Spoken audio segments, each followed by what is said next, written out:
H16 news ಅರ್ಧೇ ಸೀತಾರಾಮಗೆ ಸ್ವಾಗತ. ನಾನು ನಿಮ್ಮವ MI ಅಥವಾ ಮಲ್ಲಪ್ಪ ಜೋತವರ. ಆದಮೇಲೆ ಐತಿಹಾಸಿಕ ಸಮಯದ ವಿಶೇಷ ಸಂಚಿಕೆ 3ರಲ್ಲಿ ವಿಶೇಷವಾಗಿ ನಾವು ಏನು ಟೆಸ್ಟ್ ಕೊಡ್ತಾ ಇದ್ದೀನಿ ಅಂದರೆ, ಈಗಾಗಲೇ ಮೋದಿಯವರು ಭಾಳ ದೊಡ್ಡ ತಪ್ಪುಗಳನ್ನು ಮಾಡಿದರು. ಪ್ರಮಾದ ಅಂದರೂ ಅಡ್ಡಿ ಇಲ್ಲ. ಮೊದಲನೇದಾಗೆ ಕಾರ್ಪೊರೇಟ್ ಕೈಯಲ್ಲಿ ಇಡೀ ದೇಶದ ಅರ್ಥವ್ಯವಸ್ಥೆಯನ್ನು ಕೊಟ್ಟಿದ್ದು, ಎರಡನೇದಾಗೆ ನೋಟ್ ಬಂದಿ ಮಾಡಿದ್ದು, ನೋಟ್ ಬಂದಿ ಗೊತ್ತದ, ನಾಣ್ಯ ಅಮಾನ್ಯೀಕರಣ ಮಾಡಿದ್ದು ಅಥವಾ ಡಿಮೊನಟೈಸೇಷನ್ ಮಾಡಿದ್ದು ದುಡ್ಡನ್ನು. ಅದೇ ಕಾಲಕ್ಕೆ ಎಲ್ಲ ಯೋಜನೆಗಳನ್ನು ಪೂರ್ಣಗೊಳಿಸದೆ ಕೇವಲ ಪ್ರಚಾರಕ್ಕಾಗಿ ದುಡ್ಡನ್ನು ಬಳಸಿದ್ದು. ಇದನ್ನು BJPಯವರಿಗೆ ಅಲ್ಲಗಳಿಬಹುದು, ಅದರ ಸತ್ಯ ಇದೆ. ಈ ಹಿನ್ನೆಲೆಯಲ್ಲೇ ನಮ್ಮ ಮೋದಿಯವರ ಅಂತಾರಾಷ್ಟ್ರೀಯ ಸಾಕಷ್ಟು ತಿರುಗಾಡಿ ಬಂದರೂ ಸಹ ಟ್ರಂಪ್ ಅವ್ರ ಮುಂದೆ ಒಬ್ಬ ಸಣ್ಣ ವ್ಯಕ್ತಿ ಆದರು ಅನ್ನೋದು ಈ ಸಂದರ್ಭದಲ್ಲೇ ಅನಿವಾರ್ಯವಾಗಿ ತಲೆ ತಗ್ಗಿಸುವಂಥ ಪ್ರಸಂಗ ಬಂತು. ಇದರಿಂದಾಗಿ ಟ್ರಂಪ್ ಉತ್ತೇಜಿತರಾದರು. ತಮ್ಮ ವ್ಯಾಪಾರಿ ನೀತಿ, ಸುಂಕದ ನೀತಿಯನ್ನು ಸುಂಕದ ನೀತಿಯಿಂದ ಇಡೀ ಜಗತ್ತನ್ನು ಬಗ್ಗಿಸಬಹುದು ಅನ್ನೋಂಥ ಹುಂಬತನಕ್ಕೆ ಹೇಳಿದ್ರು ಅನ್ನುವಂಥದ್ದು ಇತ್ತೀಚೆಗೆ ನಡೆದಂಥ ಡೆವಲಪ್ಮೆಂಟ್ಗಳು.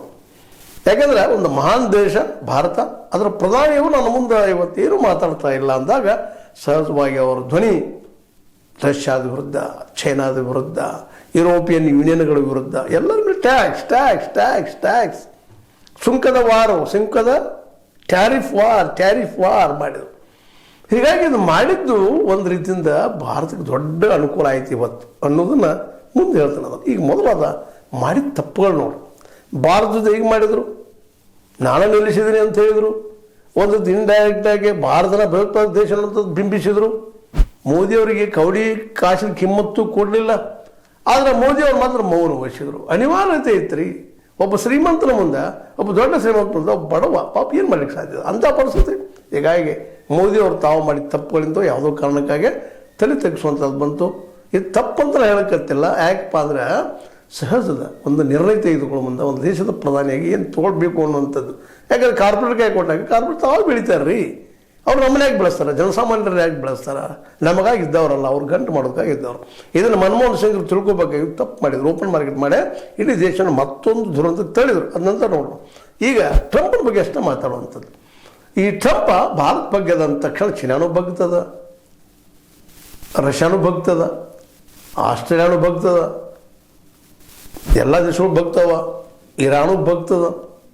ಈ ಹುಂಬತನಕ್ಕೆ ಬಿದ್ದು ಇವತ್ತೇನು ಮಾಡಿಬಿಟ್ರಪ್ಪ ಅಂದ್ರೆ ಕಾಲಕ್ಕೆ ಎಲ್ಲರೂ ದೂರ ಮಾಡ್ಕೊಂಡ್ಬಿಟ್ರು. ಭಾಳ ಒಳ್ಳೆಯ ಕೆಲಸ ಮಾಡಿದ್ರು ಅವರು. ಇದು ಮೂರ್ಖತನದ ಪರಮಾವಧಿ ಅಂದರೂ ಅಡ್ಡಿಲ್ಲ. ಟ್ರಂಪ್ ಅವ್ರದ್ದು ಒಂದು ಉನ್ನತವಾದ ದೇಶದ ಪ್ರೆಸಿಡೆಂಟಾಗಿ ಯಾವ ರೀತಿ ಇರಬೇಕಾಗಿತ್ತು, ಇರಲಿಲ್ಲ. ಇವತ್ತು ಟೀಕೆ ಶುರು ಆಗಿದಾವಲ್ಲಿ ಅಮೆರಿಕದಲ್ಲಿ, ಆ ಮತ್ತು ಬೇರೆ.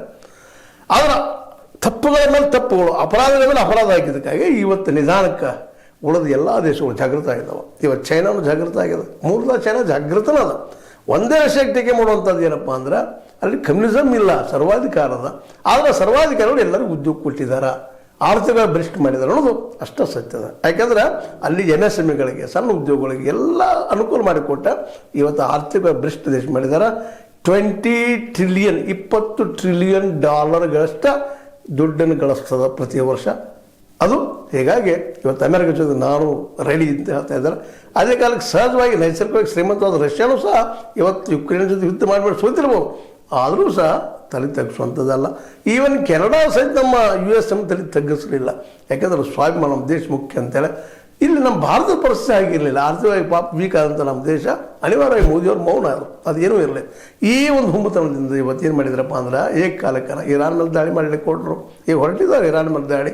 ಎಷ್ಟೋ ಆದರೂ ಆಗ್ಬೋದು ಅಮೆರಿಕದವರು. ಒಟ್ಟು ಎಲ್ಲರಿಗೂ ನಂದೇ ನಡಿಬೇಕು. UAE ಅಂದರೆ ನಮ್ಮ ಯುರೋಪಿಯನ್ ಯೂನಿಯನ್ EU ದೇಶ ತನ್ನ ಹಿಡಿದು ಸಾಧಿಸಬೇಕು. ನ್ಯಾಟೋ ಒಂದು ದೊಡ್ಡ ಬಲಿಷ್ಠವಾದಂಥ ಒಂದು ಸೈನ್ಯ ಸಂಘಟನೆ ಮತ್ತು ಒಂದು ಸಂಘಟನೆ ಅದು. ಅದರ ಜೊತೆಗೆ ಈ ಅಮೆರಿಕನು ಸೇರಿತ್ತು. ಇವತ್ತು ಆ ನ್ಯಾಟೋದ ದೇಶ ಅಂತ ಡೆನ್ಮಾರ್ಕದ ಗ್ರೀನ್ಲ್ಯಾಂಡನ್ನು ತನ್ನ ವಶಪಡಿಸಬೇಕು, ಚೈನಾ ವಶಪಡಿಸಬೇಕು, ಭಾರತದ ವಶ ಆಗ್ಯದ. ಹೀಗಾಗಿ ಇಡೀ ಜಗತ್ತು ನಂದು ವ್ಯಾಪಾರ ಉಳಿದವ್ರದಿಲ್ಲ, ನನ್ನ ಡಾಲರ್ ಬದಲೇ ಮತ್ತೊಂದು ದುಡ್ಡು ಪೇ ಮಾಡೋಂಗಿಲ್ಲ. ಡೈರೆಕ್ಟ್ ವಾರ್ನಿಂಗ್ ಮಾಡಿದ್ರು ಅವ್ರು ಮೋದಿ ಅವ್ರಿಗೆ. ಆಯ್ತು ನಮ್ಮ ಬ್ರಿಕ್ಸ್ ಏನು ಸಂಘಟನೆ ಅದ, ಬ್ರೆಜಿಲ್ಲು, ಚೈನಾನೋ, ನಮ್ಮದು, ಅದೇ ಕಾಲಕ್ಕೆ ಸೌತ್ ಆಫ್ರಿಕಾ, ಇವೆಲ್ಲ ಕುಡ್ಕೊಂಡು ಮಾಡ್ಕೊಂಡು ಒಂದು 10-15 ದೇಶಗಳಿದ್ದಾವೆ. ಅವರೆಲ್ಲ ಕುಡ್ಕೊಂಡು ನಮ್ಮದು ಸ್ವಂತ ನಾಣ್ಯ ಮಾಡೋಣ, ಉಪಯೋಗ ಮಾಡ್ಕೊಂಡು ಅಂತ ಹೇಳಿದ್ರು. ಅದನ್ನು ವಿರೋಧ ಮಾಡುವಾಗಿಲ್ಲ. ಕಟ್ಟಪ್ಪನೆ ಮಾಡಿದರು. ಹೀಗಾಗಿ ಇವೆಲ್ಲ ದೇಶಗಳು ವಿರೋಧ ಆಯಿತು. ಜೊತೆಗೆ ಚೈನಾಗೂ ಟ್ಯಾಕ್ಸ್ ಹೇರಕ್ಕೆ ಪ್ರಯತ್ನ ಮಾಡಿದರು, ಅವ್ರು ಬಗ್ಗಲಿಲ್ಲ. ಅಂದಾಗ ಅನಿವಾರ್ಯವಾಗಿ ಒಂದು ಹಂತದೊಳಗೆ ಇಟ್ಕೊಂಡ್ರು. ಎಲ್ಲರ ಮೇಲೆ ಟ್ಯಾಕ್ಸ್ ದಾಳಿ ಮಾಡಲಿಕ್ಕೆ ಹತ್ತಿದ್ರು. ನನ್ನ ಶಕ್ತಿ ಹೆಚ್ಚದಪ್ಪ ಅಂಥೇಳಿ ಈ ಗ್ರೀನ್ಲ್ಯಾಂಡ್ ತೊಗೊಳಿಕೊಟ್ರು. ಆ ಕೆನಡಾ ಮತ್ತು ಯುರೋಪಿಯನ್ ಯೂನಿಯನ್ಗಳು ಅಂದರೆ 27 ದೇಶ ಇದ್ದವದ್ರಲ್ಲೇ ಅವರೆಲ್ಲರೂ ಅನಿವಾರ್ಯವಾಗಿ ಇದೆ. ಬಿಟ್ಟರೆ ಜಗದ ಸರ್ವಾಧಿಕಾರಿ ಟ್ರಂಪ್ ಆಗ್ತಾರೆ ಅಂತ ತಿಳ್ಕೊಂಡು ಅವರೆಲ್ಲರೂ ಅಮೇರಿಕನ್ ದೂರ ಸರಿಸ್ಲಿಕ್ಕೆ ಶುರು ಮಾಡಿಬಿಟ್ರು. ಇವತ್ತೇನಾಗಿದೆಪ್ಪ ಅಂದರೆ ಇವರು ಯಾರೂ ಈ ಟ್ರಂಪ್ನ ನಂಬೋ ಸ್ಥಿತಿಯೊಳಗೆ ಇಲ್ಲ. ಜೊತೆಗೆ ಜಪಾನ್ ಅದರ ಆತ್ಮೀಯ ಮಿತ್ರ ಸಹ ಇದ್ದರೂ ಅವರು ದೂರ ಸರಿತಾ ಇದ್ದಾರೆ.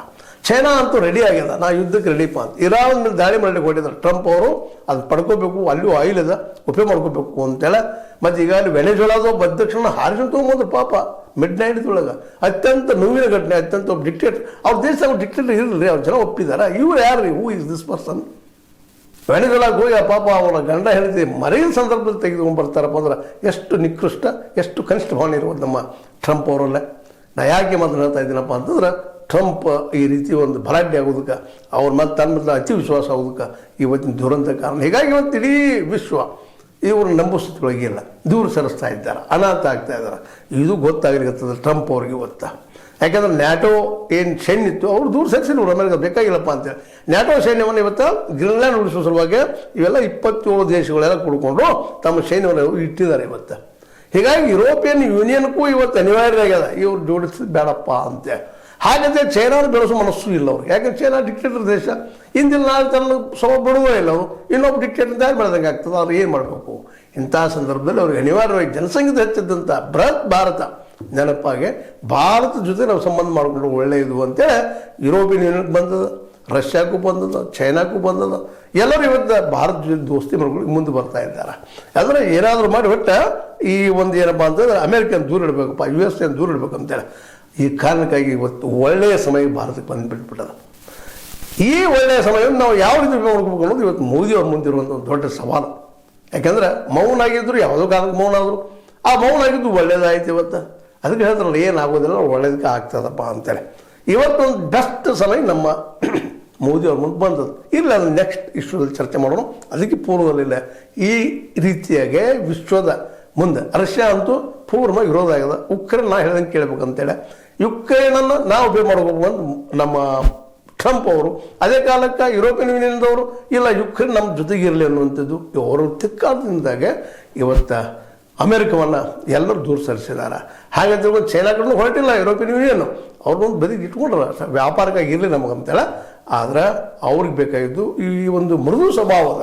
ಈಗ ಮೌನ ಇದ್ದಾರಲ್ಲ ನಮ್ಮ ಮೋದಿಯವರು, ಇದು ಅನುಕೂಲ ಆಗಿಬಿಟ್ಟದವ್ರಿಗೆ. ದೊಡ್ಡ ಮಾರ್ಕೆಟ್ ಅದ, $4 ಟ್ರಿಲಿಯನ್ ಪ್ರತಿ ವರ್ಷ 4ನೇ ನಂಬರ್ದ. ಜೊತೆಗೆ ನಮ್ಮದು $23 ಟ್ರಿಲಿಯನ್ ಅದ, $23 ಟ್ರಿಲಿಯನ್ ಅಂತ ತಿಳ್ಕೊಂಡು ಈ ದೋಸ್ತಿ ಆದರೆ 23 + 4 ಆದಾಗ ಎಷ್ಟಾಯಿತು? $27 ಟ್ರಿಲಿಯನ್ ಆಯಿತು. ಅಮೇರಿಕದ್ದು $30 ಟ್ರಿಲಿಯನ್ ಅದ, ಚೈನಾದ್ದು $20 ಟ್ರಿಲಿಯನ್ ಅದ. ಅಷ್ಟು ಆದಾಯ ಇದ್ದಂಥ ಹೋದವ. ಹೀಗಾಗಿ ಅಮೇರಿಕಾವನ್ನು ದೂರಿಟ್ಟ ನಾವು ಗೆಳೆತನ ಬೆಳೆಸ್ಕೊಂಡು ಹೋಗ್ಬೇಕು ಅನ್ನುವಂಥ ನಿರ್ಧಾರಕ್ಕೆ ಅಂದರೆ ನಮ್ಮ ಯುರೋಪಿಯನ್ ಯೂನಿಯನ್ ಬಂದಿದ್ದ 27 ಜೊತೆಗೆ ಇನ್ನೂ 2 ದೇಶಗಳು ಭಾರತ ಜೊತೆ ಸಂಪರ್ಕವನ್ನು ಮಾಡಿದ್ರಿಂದಾಗೆ ಇವತ್ತು ಒಂದು ಉತ್ತಮ ಸರ್ವೋತ್ತಮ ಸಮಯ ನಮ್ಮ ಮುಂದೆ ಬಂದು ನಿಂತದ.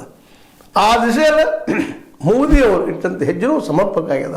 ನೋಡ್ರಿ, ಒಂದು ಸಮಯದಲ್ಲೇ ಸೋತ್ಸುನ್ನಾಗಿದ್ದಂಥ ಮೋದಿಯವ್ರಿಗೆ ಇವತ್ತು ಹೊಸ ಕಾಲ ಬರ್ತಾ ಇದೆ.